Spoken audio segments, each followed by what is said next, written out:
Capacity है उसे n times बढ़ा दिया।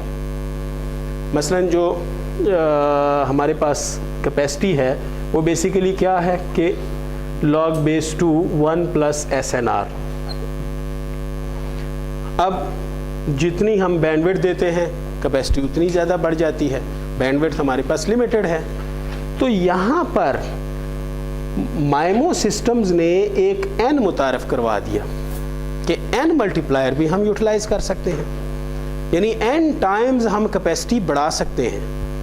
मसलन अगर एक एंटेना और एक एंटेना दोनों एंड पर, तो वो एक स्ट्रीम्स डेटा स्ट्रीम्स जनरेट करते हैं, तो क्यों ना हम मल्टीपल डाटा स्ट्रीम्स जनरेट करें जो आपस में ऑर्थोगोनल हो।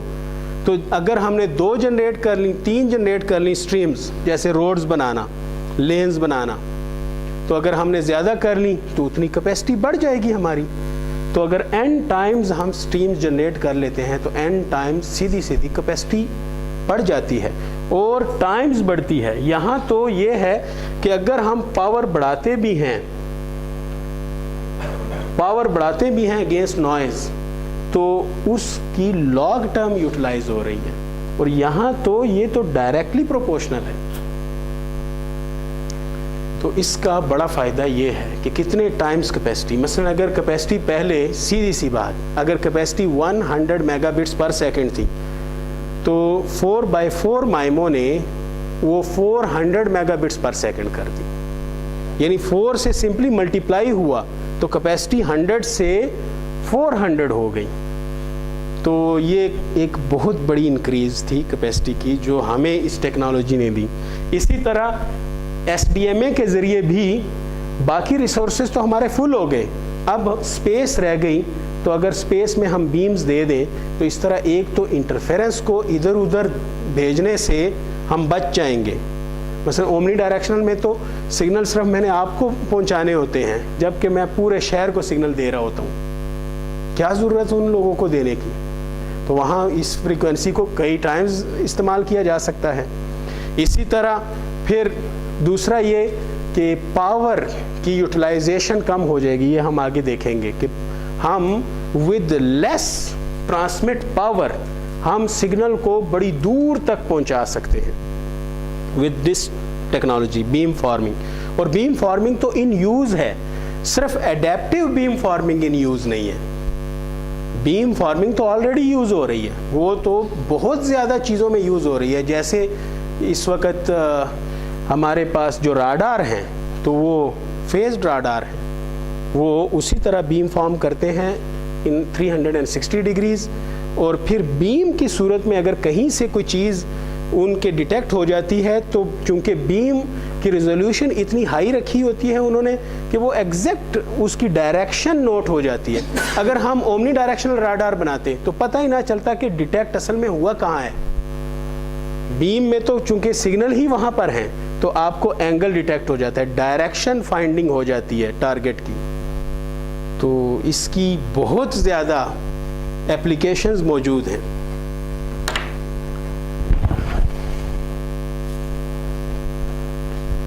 ये एक छोटा सा ज़रा ओवरव्यू था इससे पहले, ताकि ये टॉपिक कम से कम आप लोग समझ जाएं। Now the discovery of the electromagnetic radio waves in 1820, that was the first step in the theory of radioactivity. Hans Overstedt and Andre Ampere, they discovered that an electric current, a time varying electric current, produces a magnetic field. That was the first discovery. And in the same time, almost after 10 years, Michael Faraday and Joseph Henry, they discovered the theory of induction, that the magnetic field can produce electric current.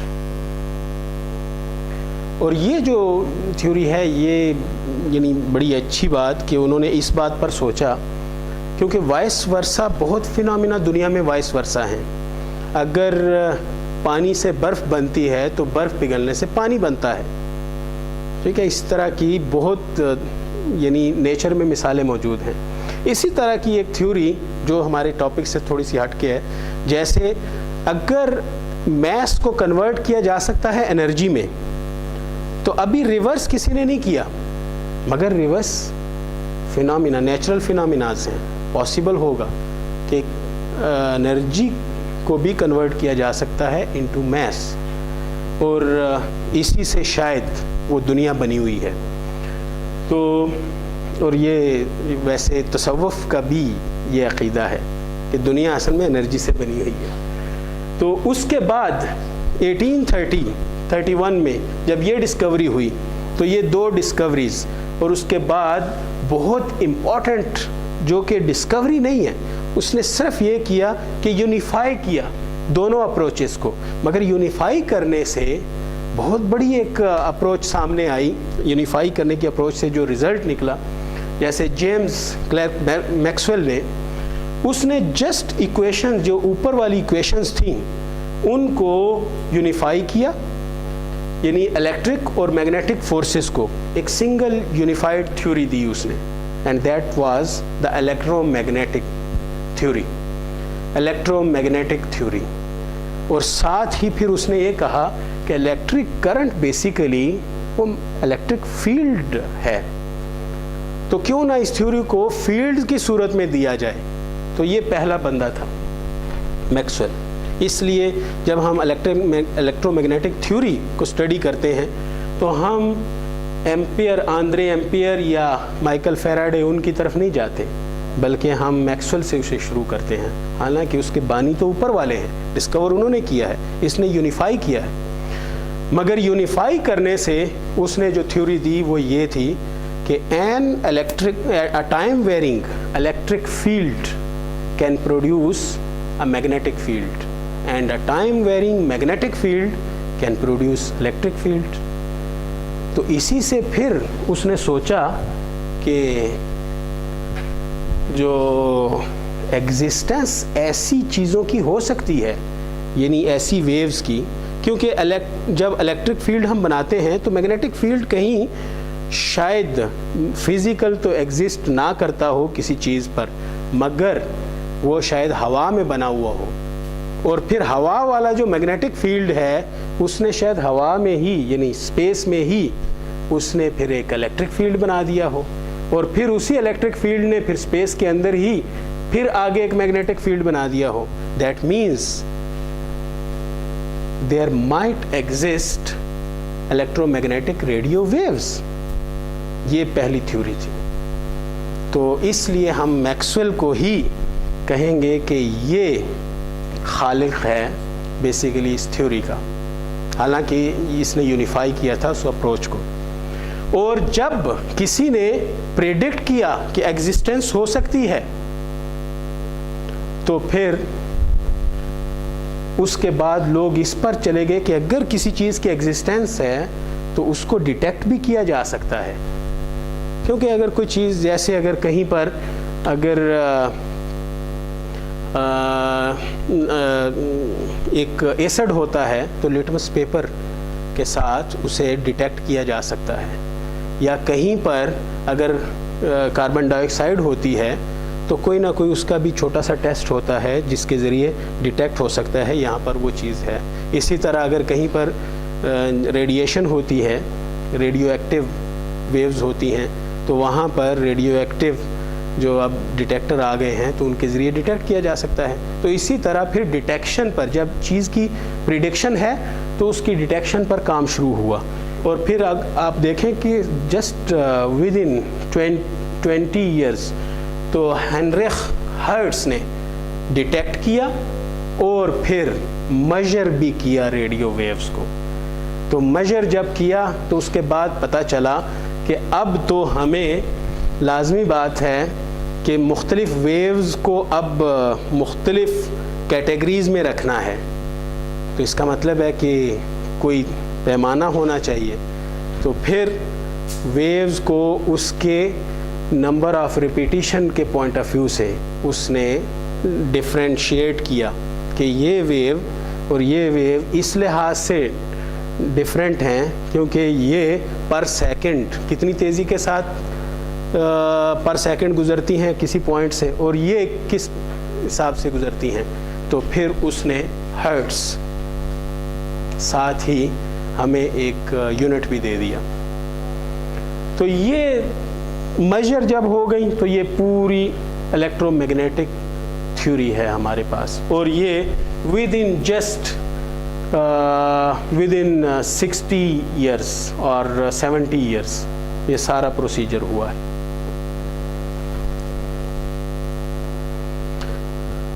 Elementary dipole उसी तरह एक length of wire, यहाँ से हमने उसे excitation the, that is the far end of this wire, और इसकी height h है, I नॉट करंट इसमें से पास कर रही है, और हमारे पास जो एक्सिस हैं 300 यानी 360 डिग्रीज तो एजीम्यूथ हो गया हमारे पास, और फिर इसी तरह वर्टिकल एक्सिस, तो वर्टिकल एक्सिस z एक्सिस, तो जो रेडिएशन इसकी होगी वेव्स की वहाँ से वो 3D में होगी, 3 डायमेंशनल होगी। तो 3 डायमेंशनल इसीलिए तीनों एक्सिस, और ये जो पॉइंट Q जहाँ पर उसकी रेडिएशन हम मेजर करेंगे कोई पॉइंट, तो वो x, y, z और चौथी डायमेंशन t की टाइम, क्योंकि एक वेव है तो वहाँ पर वो अपनी वैल्यूज़ को चेंज करती रहेगी उस पॉइंट पर। तो किस टाइम पर आपने डिटेक्ट किया तो वो डिफरेंट वैल्यूज़ की हो सकती है, इसलिए चारों डायमेंशंस हम वहाँ यूज़ कर सकते हैं। और बाकी कार्टेशियन अगर फ्रेम ऑफ रेफरेंस लिया जाए, या फिर हम पोलर फ्रेम ऑफ रेफरेंस ले लेते हैं, तो वो तो आप समझते हैं इसको, यानी स्फेरिकल कोऑर्डिनेट्स या कार्टेशियन कोऑर्डिनेट्स, दोनों कोऑर्डिनेट्स को, क्योंकि बाकी तो इन डिटेल्स और इसकी डेरिवेशंस में मैं मज़ीद नहीं जाता। तो हमारे पास जो मेन जो वैल्यूज़ आती हैं, तो उसमें इलेक्ट्रिक फील्ड की आर एक्सिस के अलोंग, आर एक्सिस स्फेरिकल जो डायमेंशन है, यानी जो पोजीशन वेक्टर है फ्रॉम द ओरिजिन, उसको शो करता है। तो उसके अलोंग जो उसकी वैल्यू होगी ई फील्ड की, तो वो हमारे पास ये मौजूद हैं, और इसी तरह जो थीटा के अलोंग है और जो फाई के अलोंग है। तो एक चीज़ का अंदाज़ा आप लगाएं कि यहाँ पर बाकी जो कुछ वैल्यूज़ हैं, जैसे वेव नंबर है, के वेव नंबर यहाँ यूज़ हुआ है, 2 पाई divided by lambda wave number कहलाता है, तो के की वैल्यू है, लैम्डा वेवलेंथ है, और अगर हम यहाँ 2 पाई एफ आगे यूज़ कर दें तो फिर हमारे पास ये फ्रीक्वेंसी आ जाएगी, और सो ऑन। और इसी तरह दूसरे जो वैल्यूज़ हैं, जैसे परमिटिविटी और परमिएबिलिटी, तो उनका यूज़ किया गया है। तो ये तो वो जो कांस्टेंट्स हैं। अब जो इम्पॉर्टेंट चीज़ है वो बेसिकली हमारे पास आर की वैल्यू है, और आर जो इस डिस्टेंस को शो कर रहा है पोजीशन वेक्टर के, जो from the origin to the Q point, तो ये आर डिस्टेंस। तो अब हमने सिंपली ये देखना है हमारे काम में आर की इम्पोर्टेंस, कि जो वेव है किसी भी मेजरिंग पॉइंट पर जहाँ हम उसे मेजर करते हैं, तो वहाँ पर उसकी वैल्यू वो आर पर कितनी डिपेंडेंट है, क्योंकि बाकी तो फ्रीक्वेंसी होगी वो भी कांस्टेंट है, अगर वेवलेंथ होगी तो चूँकि हम सेम फ्रीक्वेंसी यूज़ कर रहे हैं रेडिएशन के लिए, तो वो भी कांस्टेंट है, परमिटिविटी होगी और परमिएबिलिटी फ्री स्पेस की वो कांस्टेंट्स हैं, तो वो बाकी सारी चीज़ें कांस्टेंट है, वेव नंबर वगैरह कांस्टेंट है। हमारे पास जो यहाँ पर जो पावर चेंज होगी इसकी, और हमारा मकसद भी पावर के साथ है, तो वो बेसिकली किस चीज़ से है, आर के साथ है, और ई फील्ड और एच फील्ड दोनों ही आर पर डिपेंडेंट हैं। और फिर इन दोनों के बाद जो पॉइंटिंग वेक्टर है, जो इनका क्रॉस प्रोडक्ट है, तो वो भी r पर ही डिपेंडेंट होगा। तो पॉइंटिंग वेक्टर हमें फिर एनर्जी प्रोवाइड करता है, ये अगर हम टाइम के हिसाब से लें, और अगर हम टाइम पॉइंटिंग वेक्टर को टाइम के साथ मल्टीप्लाई नहीं करते तो फिर हमें पावर प्रोवाइड करता है। तो वो भी पावर भी जो होगी वो r पर डिपेंडेंट होगी, इसलिए हम ज़्यादा इंटरेस्टेड इस r में हैं। अब मैं एक क्वेश्चन आपसे करता हूँ कि हमारे पास दो मेन फील्ड मौजूद हैं। किसी भी एंटेना के इर्द गिर्द ये दो फील्ड हैं, दो मेन फील्ड हैं। एक तो एक एंटेना के करीब का वो हिस्सा, कभी आपने, चले एंटेना को छोड़े, कभी बल्ब को गौर से देखा हो, वो जो पुराने बल्ब होते हैं, अब तो इस तरह के बल्ब हैं कि वो एग्जैक्ट आपको लाइट का वो पता नहीं चलता। जो पुराने बल्ब जर्द रंग के लाइट जिनकी है, तो अगर उनको आप देखें तो आपको लाइट रेज ऐसी निकलती हुई महसूस होती है। मगर अगर उससे कुछ फासले पर, और अगर बिल्कुल उसके सामने यहाँ कहीं दीवार हो, तो आपको यहाँ पर बहुत गहरा यानी सफ़ेद रंग या जर्द रंग नज़र आएगा, यानी रोशनी ज़्यादा होगी, और फिर आस्ता आस्ता रोशनी कम महसूस होगी उसी दीवार पर जहाँ पर ये बल्ब है। मगर जहाँ पर ये बल्ब लगा हुआ है और उससे ज़रा दूर आपके सामने एक दीवार हो, तो आप वहाँ पर क्लियरली महसूस नहीं कर सकते कि किस पॉइंट पर रोशनी ज़्यादा है और किस पर कम है, क्योंकि आपको एक पूरे रीजन में तकरीबन इक्वल ही रोशनी नज़र आएगी उस दीवार पर। इसका मतलब ये है, ये इम्पॉर्टेंट थ्योरी, इसका मतलब ये है कि यहाँ पर डाइवर्जेंस मौजूद है, यानी जो रेज हैं वो डाइवर्ज हो रही हैं, डाइवर्जेंस है। मगर थोड़ा सा अगर हम आगे चले जाते हैं, एक पॉइंट ऐसा आता है, यही वेव्स आपस में कोरिलेशंस की वजह से, जैसे मैंने पहले भी बताया है, यानी नेचर कि कुछ फिनोमिना ऐसे हैं जो अभी तक प्रॉपरली एक्सप्लेन नहीं किए गए, मगर वो फिनोमिना एग्जिस्ट करते हैं। तो उनकी वजह से आगे यहाँ पर वेव्स पैरेलल हो जाती हैं, इन पैरेलल एक दूसरे के। यहाँ तो पैरेलल नहीं है, बल्कि डाइवर्ज हो रही हैं, किसी पॉइंट से निकलती महसूस हो रही हैं। मगर अगले पॉइंट्स आएंगे, आगे पॉइंट्स पर, तो आगे रीजन में आपको वो पैरेलल वेव्स नज़र आती हैं, एक दूसरे के पैरेलल। ये जो रीजन है, इसका बिहेवियर इस रीजन के बिहेवियर से डिफरेंट होता है। बिल्कुल इस बल्ब की जगह आप समझ लें एक एंटेना है, उसका भी यही फिनोमिना है। इस रीजन को नियर फील्ड कहते हैं,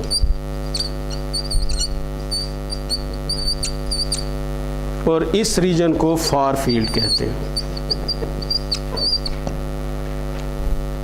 और मैंने पहले भी कुछ शुरू के दिनों के लेक्चर में भी आपको कुछ बताया था कि ये फार फील्ड और नियर फील्ड, इन दोनों के दरमियान में कुछ डायमेंशंस का भी फ़र्क है।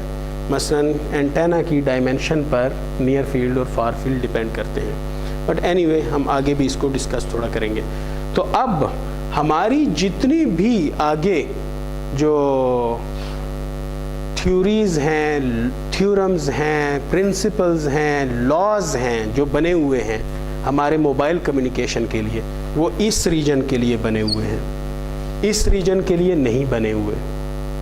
और ये रीजन किसी एंटेना की जो कोई लीनियर, कोई भी बड़ी डायमेंशन है उस पर डिपेंड करता है।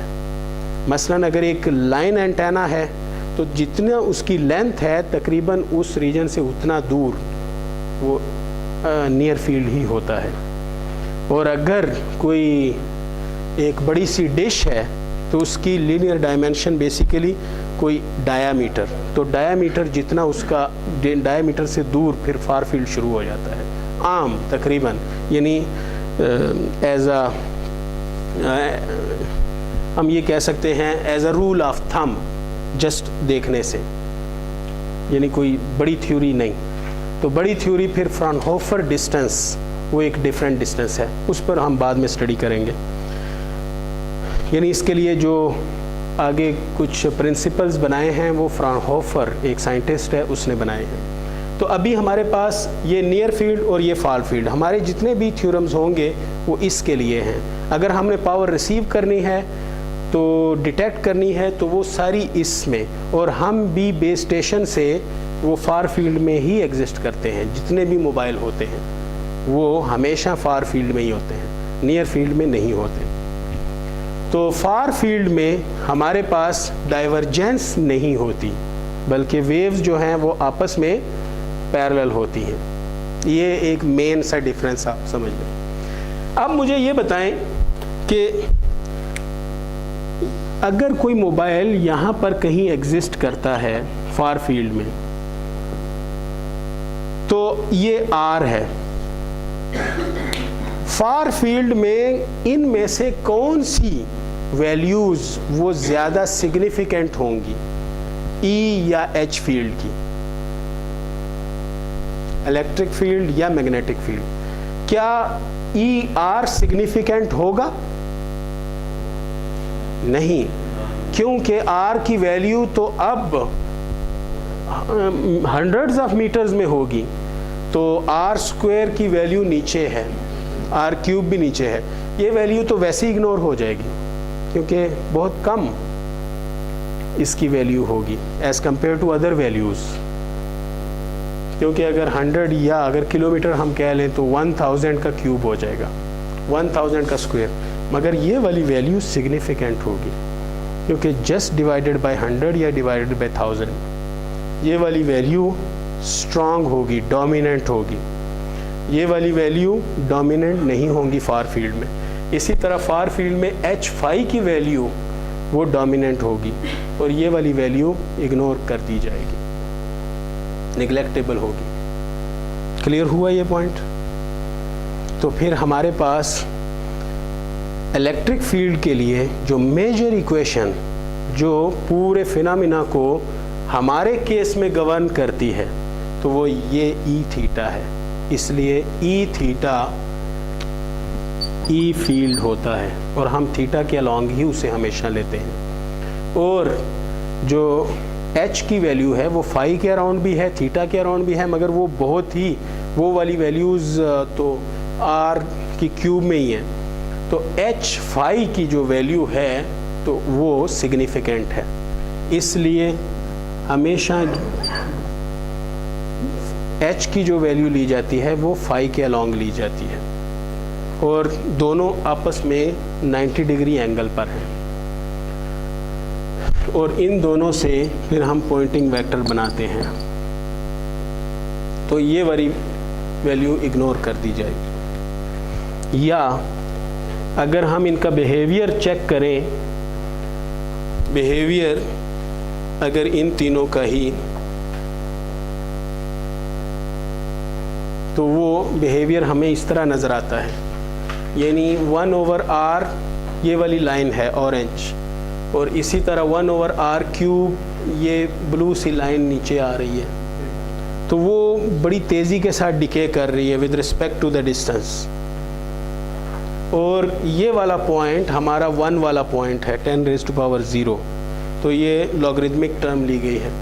तो ये 1 यानी 1 मीटर इस केस में, या 1 यूनिट कोई भी, तो उसकी बेसिस पर यहाँ से आके बिहेवियर चेंज हो जाता है सबका, क्योंकि उससे पहले तो ये वाली वैल्यूज़ डोमिनेंट होंगी जिनमें आर क्यूब या आर स्क्वायर आते हैं, मगर बाद में ये वाली वैल्यूज़ डोमिनेंट नहीं बल्कि 1/r वाली वैल्यू डोमिनेंट हो जाएगी। और ये नियर फील्ड और ये फिर फार फील्ड हमारे।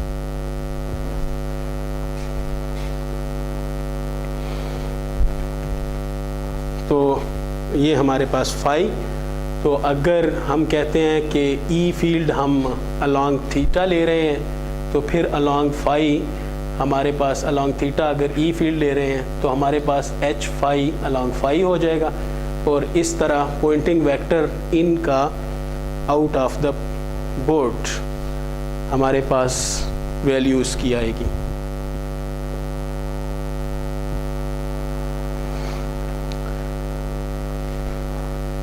So a linear antenna array is an antenna system that consists of a number of identical antennas placed in a straight line, then it would be linear antenna array, and if placed in a circle then it would be circular antenna array, or if placed in a plane then it would be planar antenna array.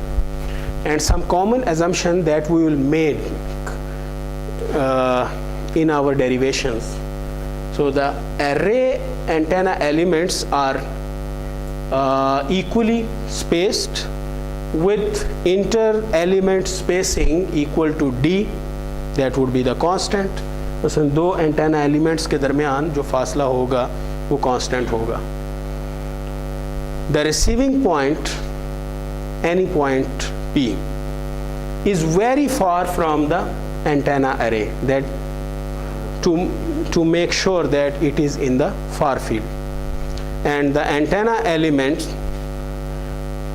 antennas have the same current amplitude, but they would have different phases, different phase shifts.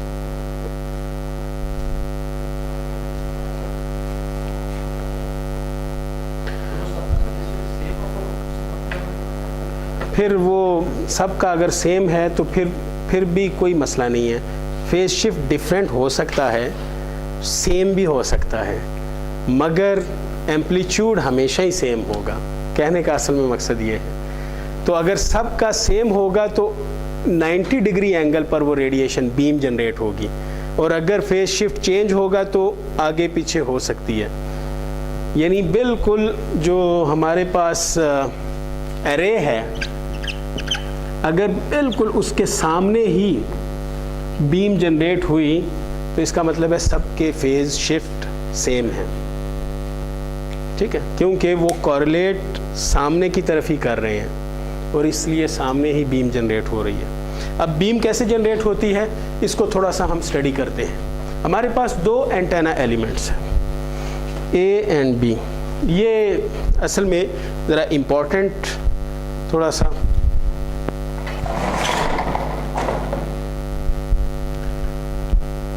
Important है, थोड़ा इसको understand करना.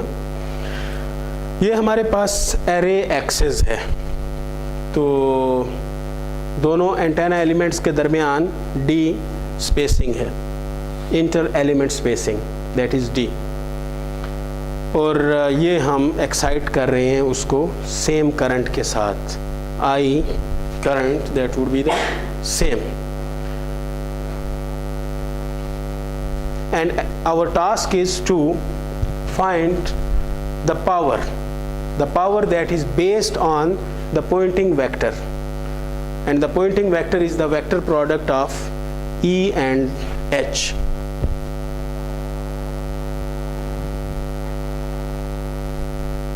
At any point P in far field. यहाँ से जो radiation निकलेगी हम उसे कह लेते हैं कि दैट इज़ आर ए, और या जो डिस्टेंस है जो वो वेव ट्रैवल करती है, तो ये कितना फासला ट्रैवल कर रही है ये वेव, वो आर ए है. और ये वाली वेव किसी भी पॉइंट पी तक पहुंचने के लिए वो आर बी फासला तय कर रही है.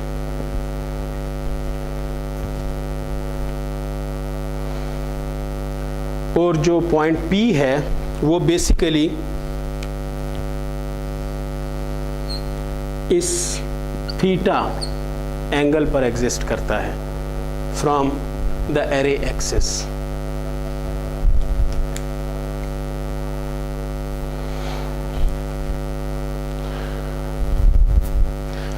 अब अगर हम यहाँ पर थोड़ा सा ज़रा गौर करें तो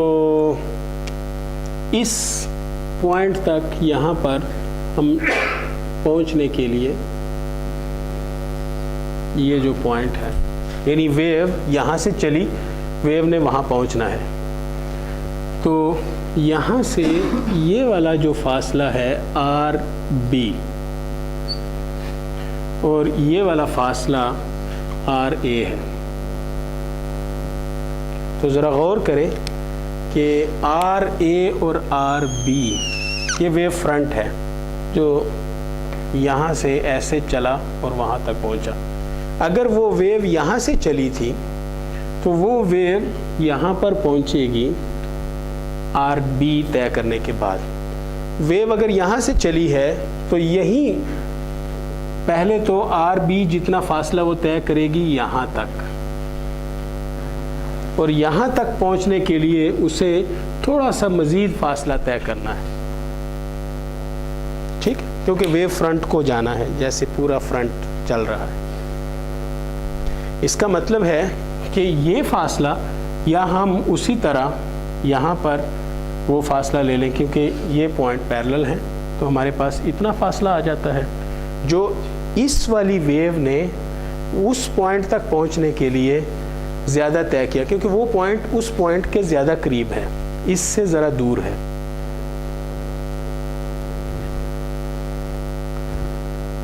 अगर वो सामने होता जैसे मैंने यहाँ पर बताया था, तो देखिए जो वेव यहाँ से चल रही है, अगर ये उसी तरह दो है तो जो वेव यहाँ से चल रही है और जो यहाँ से, तो कोरिलेट करते हुए वो वहाँ तक पहुँचेंगी, सेम फासला तय करेंगी। इसका मतलब है कि अगर हम वेव को एक ही टाइम पर यहाँ से ट्रांसमिट करें तो वो बीम किस तरफ को बनाएगी, बिल्कुल सामने, क्योंकि कोरिलेट करते हुए दोनों चलेंगी।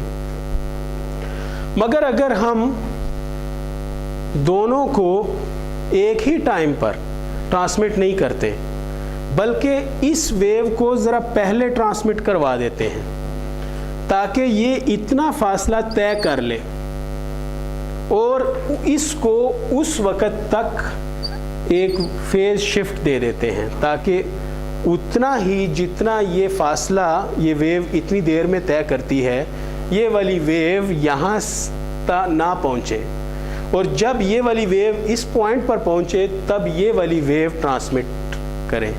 तो फिर ये दोनों वेव्स उसी तरह ही कोरिलेट करते हुए चलेंगी, क्योंकि कोरिलेशन तो उन्होंने करनी है, ठीक है। तो ये दोनों कोरिलेट करते हुए जाएंगी, तो अब ये सामने जाने की बजाय ये फिर P पॉइंट पर पहुंच जाएंगे, ठीक है। ये पॉइंट क्लियर हुआ सबको? अगर हमने इसको फेज शिफ्ट ना दिया होता, दोनों ने एक ही टाइम पर इन एंटेना से ट्रांसमिट करना था और इन्होंने सामने पहुंचना था, इधर जाना था। अब अगर हम चाहते हैं कि एक टिल्ट उसे दें, और टिल्ट कितनी टिल्ट दें, क्योंकि कोई एंगल, अब इस एंगल की मदद से अगर हम गौर करें, ये यहाँ पर हमारे पास ये 90 डिग्री का एंगल आ रहा है, तो हम इसी एंगल की मदद से, तो हमारे पास ये भी उतना ही एंगल बन रहा है। अगर ये उतना एंगल थीटा बन रहा है, इसका मतलब है ये जो AH है, ये जो डिस्टेंस है, तो ये AH डिस्टेंस फाइंड किया जा सकता है। तो अगर AH डिस्टेंस हम फाइंड कर लेते हैं, मसलन हमारे पास ये D है, तो ये डिस्टेंस क्या बन जाता है, ये 90 डिग्री का एंगल है ये वाला, तो ये D cos थीटा, क्योंकि ये हाइपोटेन्यूज है, तो ये D cos थीटा, ठीक है। तो अगर ये D cos थीटा है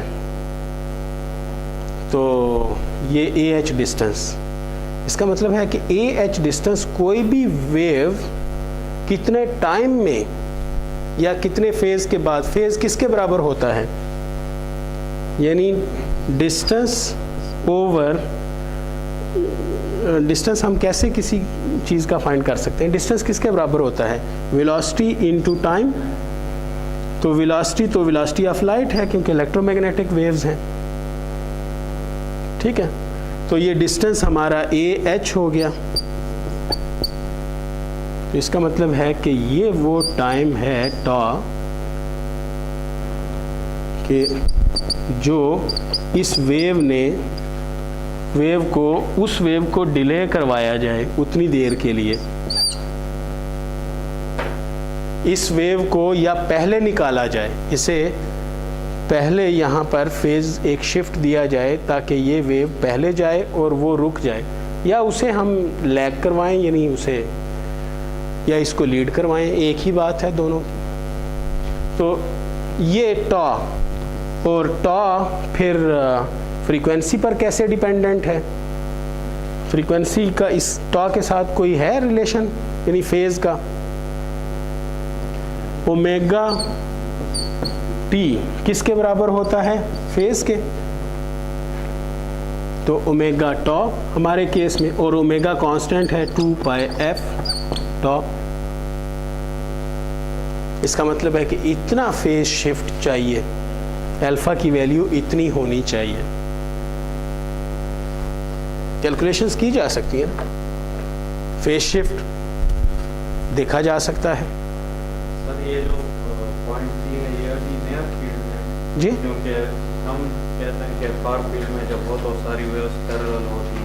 नहीं, वेव्स तो पैरेलल हो रही हैं ना। पैरेलल तो हम थ्योरी देखें, हमारी पूरी अजम्पशन बेस्ड ये है कि ये पैरेलल हैं आपस में, वेव्स पैरेलल हैं, जो यहाँ से निकली वेव वहाँ से निकली, ठीक है ना, यानी फार फील्ड है, पॉइंट P फार फील्ड में है, ठीक है, क्योंकि हमारी ये डेरिवेशन उस पर डिपेंडेंट है।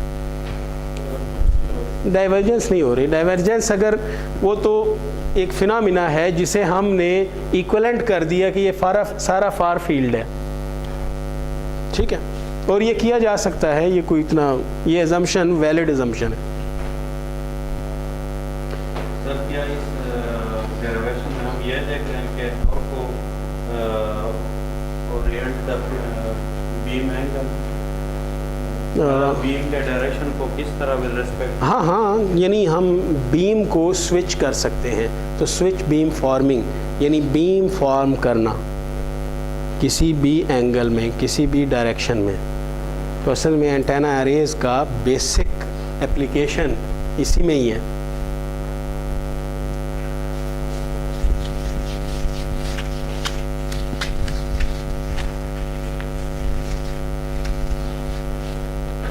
अब जो बातें हमने डिस्कस की, तो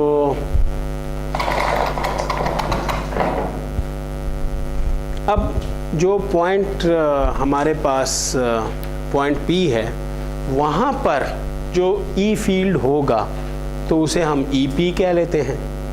तो वो दोनों फील्ड से हमारे पास इकट्ठी वहाँ पर, क्योंकि वहाँ पर एनर्जी कलेक्ट हो रही है और दोनों आपस में कोरिलेट कर रही हैं, इसलिए वहाँ पर जो हमें फील्ड रिसीव होगा वो दोनों की वो एडिशन होगी, समेशन होगी। मगर समेशन यहाँ पर एक ज़रूरी बात कि समेशन अगर वहाँ पर होगी तो मसलन एक वेव ये है, और अगर दूसरी वेव जो वहाँ से निकली है तो वो देखें फेज शिफ्ट के साथ होगी। अगर हमने फेज शिफ्ट उसे दिया नहीं है तब फेज शिफ्ट के साथ, इस सूरत में तो यहाँ पर जो समेशन होगी इस पॉइंट पर, मसलन यहाँ से वेव्स निकली, दोनों एक ही टाइम पर निकली वेव्स, तो इस पॉइंट पर ये एक वेव और ये दूसरी वेव, इनमें कोई फेज शिफ्ट नहीं होगी, और दोनों की जो एनर्जी है वो मिलकर ये हो जाएगी, यानी फील्ड उनका। जी क्वेश्चन, ये एडिशन, ये वाली एडिशन है, ये वाली एडिशन। जी नहीं, हमने सर अलग अलग टाइम पे एडमिट नहीं, अभी हम उस पॉइंट को उधर रखते हैं ना। पहले मैं ये कह रहा हूँ कि ये जो पॉइंट है, अगर एक ही टाइम पर मैंने एमिट की होती दोनों वेव्स, तो इस पॉइंट पर जो बिल्कुल 90 डिग्री एंगल पर है, तो यहाँ पर उनकी इन फेज समेशन होनी है, ठीक है। मगर गौर करें कि जो पॉइंट P यहाँ पर है, वहाँ पर ये वाली वेव जो ये ब्लू वेव है, तो वो ब्लू वेव पहले पहुंचेगी, जो नीचे वाली वेव है, जो ब्लैक वेव है, वो थोड़े फासले के बाद पहुंचेगी। और अगर कोई पॉइंट यहां पर एग्जिस्ट करता है तो उस पर ब्लू वेव थोड़ी देर के बाद पहुंचेगी और ब्लैक वेव जरा पहले पहुंचेगी। ठीक है, ये ठीक है बात? ये जो हमने जी, मैं एक मिनट मैं एक्सप्लेन कर देता हूँ। मैं आपका क्वेश्चन समझता हूँ, उस पॉइंट की तरफ मैं बाद में आऊँगा जो मैंने वहाँ एक्सप्लेन किया है। पहले तो ये फिनोमिना को अच्छी तरह समझें। ये दोनों वेव्स एक ही टाइम पर ट्रांसमिट हुई। यहाँ पर तो दोनों इन फेज ऐड हो रही हैं, यहाँ पर वो डिस्ट्रक्टिवली ऐड हो रही हैं और यहाँ पर वो डिस्ट्रक्टिवली ऐड हो रही हैं, सिर्फ इस पॉइंट पर कंस्ट्रक्टिवली ऐड हो रही हैं। अब हमने तो पॉइंट P लेना है, क्योंकि इस पॉइंट पे हम इंटरेस्टेड नहीं हैं, हम तो किसी पॉइंट P पर इंटरेस्टेड हैं जो यहाँ पर एग्जिस्ट करता है, जो एंगल थीटा पे है। ठीक है, अब यहाँ पर कंस्ट्रक्टिवली ऐड कराने का तरीका क्या है? ये इस वेव को तो हम पहले निकाल नहीं सकते, तो एक तरीका ये है कि जो ब्लू वेव है तो उसे हम थोड़ी देर के लिए रखें और जिस टाइम पर वो वाली निकले उस टाइम पर फिर उसे निकालें जब वो वहाँ पहुँच चुकी हो। ठीक है, हाँ, तो यही क्वेश्चन था आपका। तो अब फिर क्या होगा, ये कंस्ट्रक्टिवली आपस में ऐड हो जाएंगी, मगर जहाँ भी इन्होंने जाना है उन्होंने ऐड ही होना है। तो हम यहाँ भी इस वेव और इस वेव को आपस में ऐड कर रहे हैं, और कोई भी साइन वेव उसे हम ऑयलर थ्योरम की मदद से ऐसे शो कर सकते हैं ना, पोलर फॉर्म में शो कर सकते हैं ना। अगर किसी को पोलर फॉर्म की समझ ना आई हो, वो इस यानी कल या परसों स्टडी अपने तौर पर कर ले, क्योंकि ट्यूसडे को हम दोबारा इसको इन डिटेल फिर आगे इस प्रिंसिपल को स्टडी करेंगे। तो यहाँ तक चीज़ें आपके सामने होनी चाहिए। थोड़ी सी इस डायग्राम को दोबारा हम यानी इस स्लाइड को पढ़ लेते हैं कि the aim of the analysis up to this point is to find the field strength EP at point P। Aim हमारा ये है, और वो दोनों का सम होगा। Radiation from the antenna array, and that is from antennas A and B, and both antennas at the moment are considered as the separate antennas. A and B are identical. If then the amplitudes of their fields E0 in both cases, these are the amplitudes and these are the phases. तो amplitude उनके same होंगे क्योंकि दोनों same antenna, तो इसलिए वो equal होंगे। और जो E यानी जो फेज़ होगा तो वो डिपेंड उनके डिस्टेंस पर करेंगे, जितना डिस्टेंस उन्होंने तय किया RA और RB पर। और अगर हम E0 का प्लॉट लें, मैग्नीट्यूड्स का प्लॉट लें, तो एंटेना पैटर्न हमारा आएगा, तो वो थीटा और फाई दोनों में आएगा अगर एंटेना पैटर्न आएगा। और वो मैंने बताया था आपको, अगर थीटा और फाई दोनों के अलॉन्ग हम एंटेना पैटर्न लेते हैं तो जो ओरिजिन यानी एक टायर के सेंटर से जो फासला होगा किसी पॉइंट तक वो R होगा, और अगर एंगल जो हॉरिजॉन्टल में बनेगा तो वो थीटा होगा, और अगर वो वर्टिकल में बनेगा तो वो फाई होगा। ठीक है ना, ये तो हमने डिस्कस आपस में किया था पहले शुरू में, क्योंकि हम यानी स्फेरिकल कोऑर्डिनेट्स ले रहे हैं। तो और अगर हम इस एक का एंटेना पैटर्न बना लेते हैं, किसी एक का, ये एक का, तो इसका जब मैग्नीट्यूड हम लेते हैं तो मैग्नीट्यूड में तो ये चीज़ 1 हो जाएगी, फेज़ 1 हो जाएगा, तो हमारे पास मैग्नीट्यूड कितना आएगा E0, और इसका भी मैग्नीट्यूड कितना होगा E0, तो वो मैग्नीट्यूड होगा। इसी तरह इसका EP मैग्नीट्यूड आ जाएगा। ठीक है, तो किसी एक का जो एंटेना एलिमेंट का जो मैग्नीट्यूड होगा, अगर वो इंडिविजुअली वो प्रेजेंट हो अकेला, तो फिर उसके पैटर्न को हम यूनिट पैटर्न कहेंगे। ठीक है। और ये जो फील्ड रिसीव होगा पॉइंट P पर, यहाँ तक इसको ज़रा थोड़ा सा रिवाइज़ करके आएँ। arvic.com पर ये स्लाइड्स अपलोड कर दी गई हैं।